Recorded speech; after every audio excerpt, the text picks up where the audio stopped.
Hi, I'm Michelle Vilsack, author of Gluten-free is Easy, and today I'm going to share with you my top tips for making gluten-free easy. Okay, so let's get to the tips. Number 1, embrace the gluten-free foods you already love. This may include vegetables, fruits, meat, potatoes, and rice. I also recommend exploring ethnic cuisines like Mexican, Indian, Thai, and other Asian foods that are also gluten-free. You'll have to buy a gluten-free soy sauce, of course. Number 2, eliminate the foods that you can't eat. If possible, clear your cupboards of all temptation. It's easier to say no once at the grocery store instead of multiple times a day if you bring it home. Number 3, try new foods at least once a week. Whether it's a new vegetable, a grain you've never heard of before, or a gluten-free bread mix. There are lots of options available at the grocery store or natural foods market. Number 4, get some basic supplies. I recommend a good all-purpose flour mix, a bread mix, and something that will be a treat for you, like a cake or a cookie mix. There are a lot of great tasting mixes, so there's no longer a need to make it yourself. I have included a few of my suggestions below for your convenience. Number 5, buy a gluten-free cookbook that has easy recipes, such as my book, Gluten-free is Easy. Gluten-free eating and cooking isn't hard, but at time and practice. Don't get discouraged, you'll get the hang of it. I'll give you more tips and resources in videos to come, or you can access them all right now by purchasing my book. Hi, I'm Michelle Vilsack, co-author of Gluten-free is Easy. I'm gluten-free and I live it. A few years ago, I was asked by a friend of mine for some gluten-free advice. It happened before, and this time I thought, wow, I should really organize this stuff. So from this seed of thought, Gluten-free is Easy was born. It was inspired by you, friends new to the gluten-free diet, mothers trying to feed gluten-free children, and all those out there searching for a way to succeed. We welcome you. Our mission is to make gluten-free easy by giving you the recipes, tips, and resources that you need. We're more than just a cookbook. We help people live gluten-free. Now, let me introduce you to the book.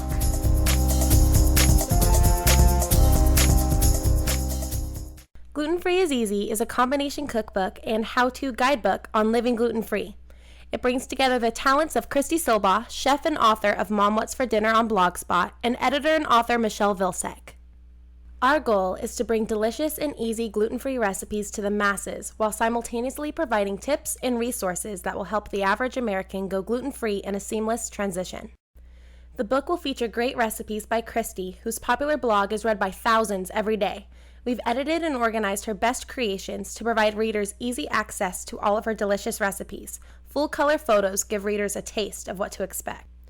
Gluten-free is Easy also provides tips and resources perfect for any gluten-free eater. New gluten-free dieters will benefit from tips on what to eat and answers to commonly asked questions. The book will also feature a number of valuable resources, including our favorite products, websites for finding great recipes, gluten-free ingredients demystified, and more. Thank you so much for your support. Soon, you too can say, I'm gluten-free and I live it.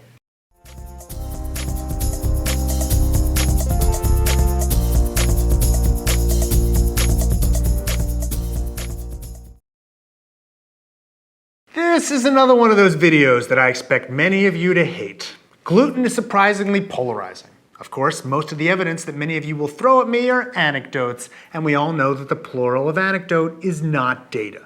So let's talk about gluten, and whether a gluten-free diet is for you. Spoiler, for the vast majority of you, the answer is no. This is Healthcare Triage.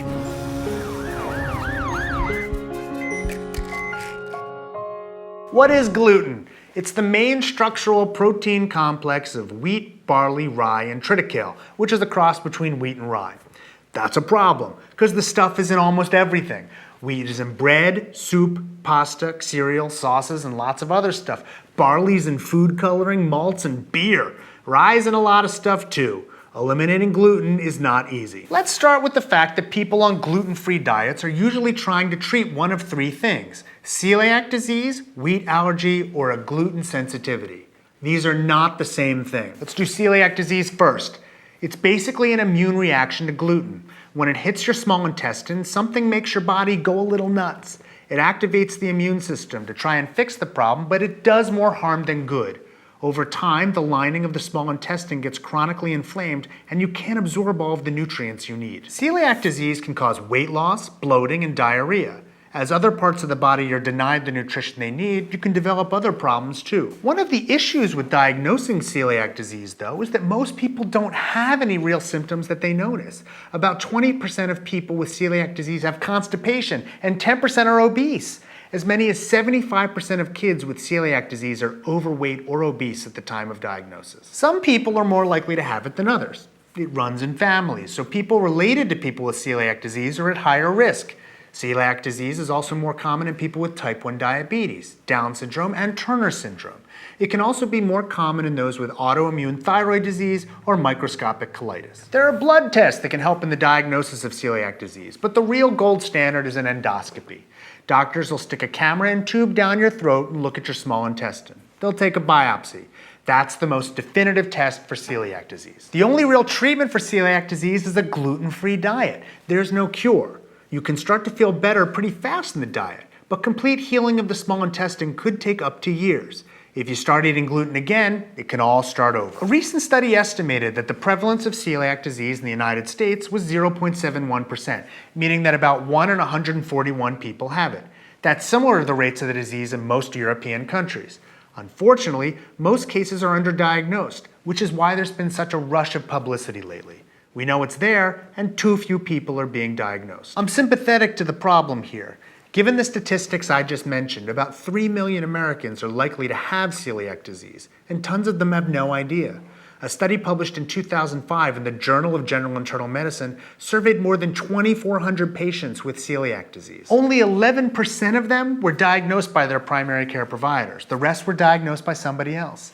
They also surveyed primary care physicians, and only 35% of them had ever diagnosed celiac disease. Research has also shown that doctors will often misdiagnose celiac disease as other things.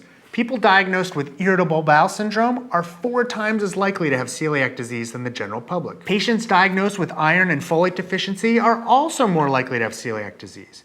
There's even a case of autism that turned out to be celiac disease. When that happens, people start self-diagnosing.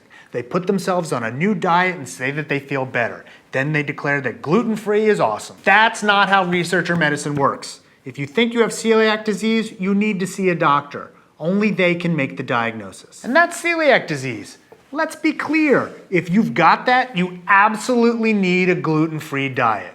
Do it. But lots of people who go on gluten-free diets don't have celiac disease. Some of them have wheat allergy.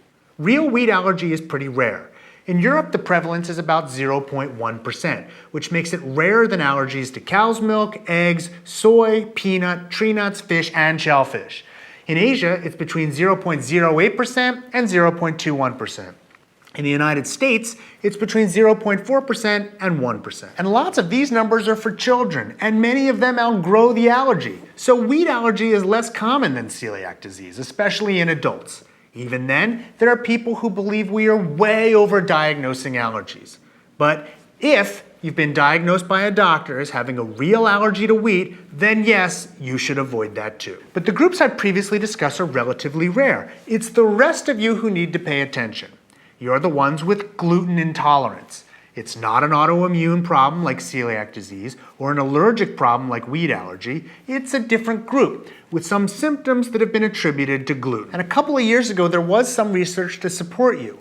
In 2011, a study was published in the American Journal of Gastroenterology. They randomized 34 patients who claimed gluten intolerance to receive either a gluten or gluten-free diet in the form of 2 bread slices. They found a significant difference in symptoms, pain, bloating, tiredness, and satisfaction with stool consistency. Their conclusion was, and I quote, "Non-celiac gluten intolerance may exist, but no clues to the mechanism were elucidated." This set off a firestorm. Tons of people started blaming things wrong with their life or health or stool consistency on gluten. Millions gave it up and billions of dollars were made on new diets and fads. Gluten-free became huge, and even lots of my friends started buying into the idea that gluten was horrible. You have to remember that this was a really small study of 34 people. The results were not a slam dunk in terms of absolute improvements, so lots of people argued against its findings. Rather than rest on his laurels, though, Peter Gibson, one of the main researchers involved, continued to study this. he set up a better study to confirm his findings. This time he used a much more sophisticated study design, including crossovers of various levels of gluten. His findings this time, and I quote, "In a placebo-controlled crossover re-challenge study, we found no evidence of specific or dose-dependent effects of gluten in patients with non-celiac gluten sensitivity placed on diets low in FODMAPs." In other words, the gluten-free diet made no difference. He went further. In another study just recently published, he and others studied people who claimed that they had gluten sensitivity. Of the 147 patients they looked at, 72% didn't meet criteria for gluten sensitivity, despite having made the self-diagnosis or been given it, most often by non-physicians. Oh, and in 25% of these people, their symptoms were poorly controlled even with a gluten-free diet. Look, I can't prove gluten sensitivity doesn't exist. It probably does. But it's likely pretty darn rare, nowhere near the 1/4 of consumers who are demanding gluten-free products. Why? It's not going to do almost all of you any good at all. If you're avoiding gluten because it leads you to eat fewer processed foods, fine. If you do it to eat fewer carbs and more proteins and vegetables, fine. But if you're substituting gluten-free products for similar gluten-containing products, then the joke may be on you. A recent article in the Wall Street Journal showed that gluten-free products sometimes are higher in carbs and sodium and lower in fiber and protein than some gluten-containing products. Gluten-free cereals can have significantly fewer vitamins and minerals than gluten-containing cereals. And they're making some people a ton of money. Sales of products containing a gluten-free label in the United States have gone from $11.5 billion in 2010 to $23 billion last year. $23 billion!